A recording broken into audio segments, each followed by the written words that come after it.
Les toutes dernières images de l'opération israélienne dans la bande de Gaza. On vous montrait hier les premières images de chars de Tsahal qui pénétraient dans l'enclave.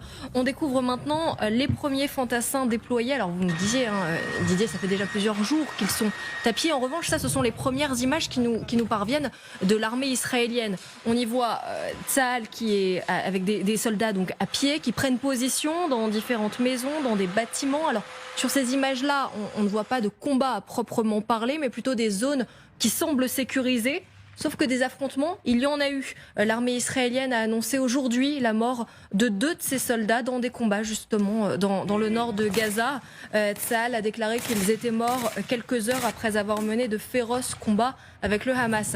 Didier, François, vous nous le disiez, cette progression, elle va prendre beaucoup de temps et elle est extrêmement risquée pour les soldats israéliens. Oui, d'ailleurs on le voit bien, ils sont toujours sur les mêmes 3 axes, qui sont 2 axes dans le nord. Un le long de la bande côtière et qui vise à aller directement sur Gaza à terme et l'hôpital Shifa qui est le quartier général probable du Hamas aujourd'hui dans la bande de Gaza. Il y a un deuxième mouvement à côté de Beth Hanoun qui essaye d'éviter et d'encercler, d'aborder en sûreté, comme on dit d'un point de vue militaire, la ville de Beth Laïa qui est au nord et qui est un gros centre urbain. Donc, et ça c'est vraiment l'objectif. En fait, l'idée à chaque fois c'est d'isoler les centres urbains et d'essayer de segmenter les endroits où il y a des regroupements défensifs du Hamas, et particulièrement des tunnels, pour pouvoir boucher les entrées, et puis petit à petit progresser en étant sûr que rien ne sorte derrière. Écoutez ce que nous a dit Charline tout à l'heure.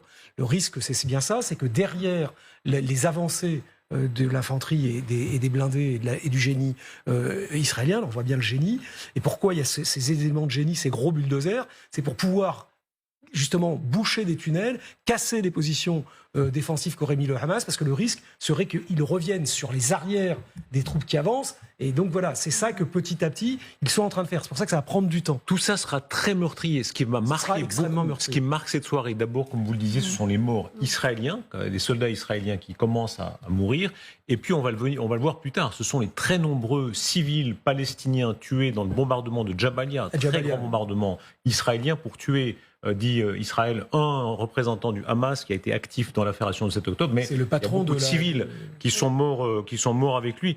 On va entendre peut-être dans un instant les soldats israéliens qui chantent pour se donner du cœur avant d'aller à l'assaut. Ça dit quelque chose sur le ton de cette armée qui mesure elle-même ce qu'elle va affronter.